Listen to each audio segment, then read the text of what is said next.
Mark's Reviews and Tutorials video. Where is the battery on my BMW X3? Well, like most BMWs, battery ain't under the bonnet. I had a Dodge that had the battery in under the front guard here, front of the front wheel. But BMW is all about 50-50 weight distribution, about balancing the car out. So heavy things like batteries, they stick in the back.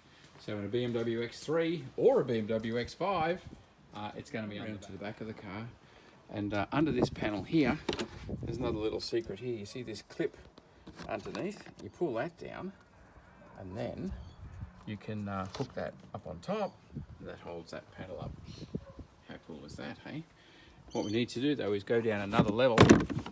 So we've got a couple of clips here and here, and we undo these in order to go down that next level.